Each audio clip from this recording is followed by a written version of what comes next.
कापसाला 8,000चा भाव मिळाला पाहिजे, सोयाबीनला 6,000चा भाव मिळाला पाहिजे. आपल्या जिल्ह्यातले जे मंत्री महोदय ते उपोषणाला बसले होते. असं वाटत होतं पुढच्या क्षणाला काय होईल काय नाही. आपल्यालाही वाटत होतं साहेबांचं काही असं बरं वाईट होऊ नये म्हणून. आता सत्तेत गेले आणि कापसाचं काय झालं? गुल्लू बनावे 3,500 घसरले गेले कापसाच्या शेतकऱ्यांना. आता बोलायला काय आम्ही?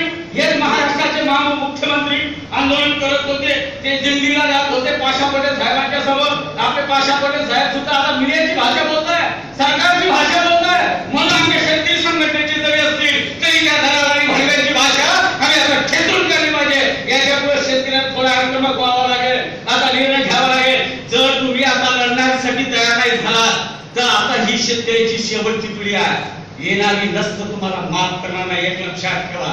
तुम्ही शेतकरी म्हणून जन्माला आलात आणि शेतकरी म्हणून मरत असताना तुम्ही जर शेतकऱ्यासाठी काही करत असाल तर येणारी तुमची पिढी तुम्हाला कधीही माफ करणार नाही.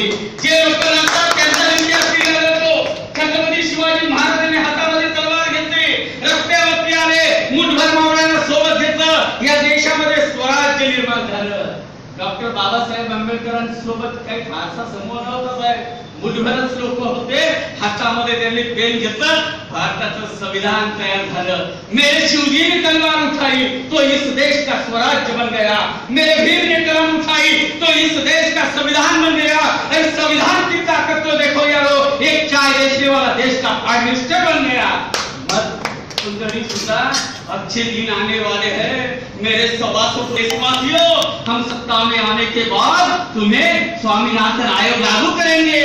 एकूण सारे नालायको तुम्ही आमच्या शेतकऱ्याला फसवलं, त्या महाराष्ट्रवाल्यांनी फसवलं, केंद्रवाल्यांनी फसवलं. या लोकांचं स्लोगन होतं स्वर्गात इंद्र, केंद्रात नरेंद्र, राज्यात देवेंद्र, आणि शेतकऱ्याच्या घरात काही गुंद्र घालायचे का नालायकानं?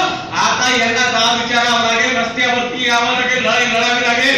शेतकऱ्यांना आता ही शेवटची आणि आजपासून लढाई चालावी लागणार आहे. कारण आता ह्या देशामध्ये सेसचा कायदा आलेला आहे. सेस आहे स्पेशल इकॉनॉमी झोन असेल.